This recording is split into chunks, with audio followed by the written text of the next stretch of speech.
Hi again. Hope you have a fantastic day today. We're talking about faith. We're talking about being able to identify the real thing in a world where there's so much of the counterfeit version around. Hope this has been beneficial to you. So far this last week, we spoke about the faith that is the faith that is seen in the seed. And basically at the end of the day, you know what, people, it's your choice what soil you want to be or what seed you want to be. And you get to choose whether you want to be the seed of the that fell on the rocky ground, or the ground with the thistles, or the ground that was good. You get to, at the end of the day, it's your choice. That was the first thing. The second thing we spoke about was faith is based upon the completed work of God. His promises are absolute, his personality is perfect, and God is given everything you need. It's stored up, ready for you to live your faith and to fulfill his purpose. Today, I want to take it a step further and suggest to you that the eyes of faith have an ability to see beyond the present reality that you are living in. You know, there's a saying that says that seeing is believing. I don't want to knock it completely, but I think the opposite is also true through the eyes of faith, that believing is actually seeing. When we believe, we don't need always to see. Now, there are so many incredible examples of this. My favorite is the example in 2 Kings chapter 6, where Elisha is surrounded by the king, and he's out to kill him. And Elisha's servant looks over the wall and sees this huge army. He comes back to Elisha with panic in his eyes. He says, "Oh, Elisha, we're toast, we're dead. These guys are going to get us." And Elisha, probably with a wry smile, just looks and says, "Oh, Lord, won't you open his spiritual eyes?" And the eyes of the servant are opened, and he sees the armies of God, and he sees the angels and the chariots of fire.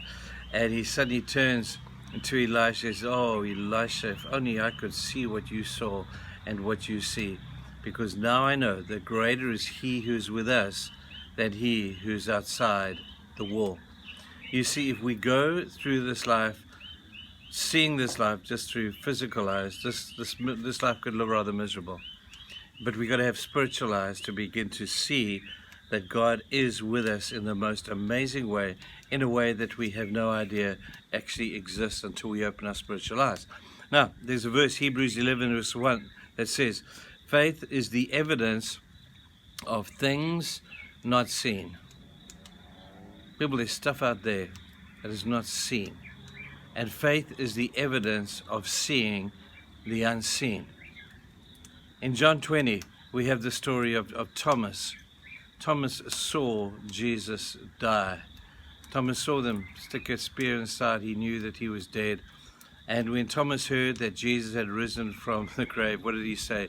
"When I see it, I will believe it." 8 days later, Thomas meets Jesus in the upper room, and everything changes. He sees Jesus after having said, "When I see the scars in his hands, when I put my hand into the hole in his side, then I will believe." He needed to see before he would believe. And then Jesus spoke directly to Thomas, and he said, verse 29, he said this, "Because you have seen me, you believed. Blessed are those who did not see and yet have believed." People, that's the highest order of faith, is believing without necessarily seeing. So I suppose there would be two types of Christians. There are those Christians who want to see in order to believe, kind of like the crowds that were with Jesus, and they'd heard about religious stuff, about the law for so long, and along came Jesus with great power and demonstration. He demonstrated the power of God, and the people saw, and then they believed. I'm not knocking that completely, but I'm also saying to you that the higher realm of faith is those who believe without seeing. So faith is the ability to see this world with spiritual eyes.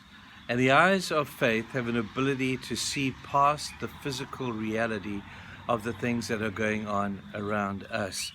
I think sometimes of some of the challenges that we face in our lives. If we could see these challenges through spiritual eyes, I got to tell you, people, I think we see something completely different.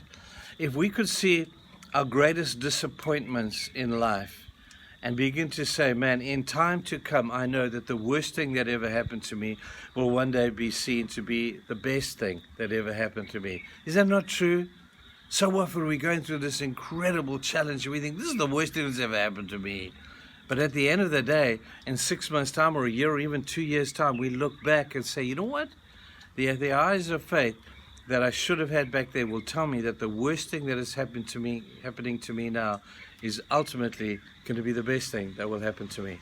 So with disappointments of life, what about even with the ultimate enemy of death? People, death is not what it looks like. Death is not, you've got to have spiritual eyes to see what death really looks like. Death, we don't die. Who says we die? This physical body dies, but we continue to live on, and you've got to have spiritual eyes to see that. And for those of you, I say with great compassion to you all, having lost a loved one or a child or a spouse or a parent that you loved so much, please don't believe it. Those people are well and truly alive. In fact, it's better with them today if they love Jesus than it was when they were on earth. But you've got to have spiritual eyes to begin to see that. And when we have spiritual eyes, we have this ability to live life differently because we're able to see past some of the stuff that goes on in our daily reality. I hope that you have spiritual eyes when you go through some of these dark waters and dark times and the valleys of disappointment and depression and despair. Open your spiritual eyes, people, and see that greater is He who is with us than he who's in the world. Man, I love that thought. Go today thinking about that. Cheers, guys. Have a fantastic day. Bye.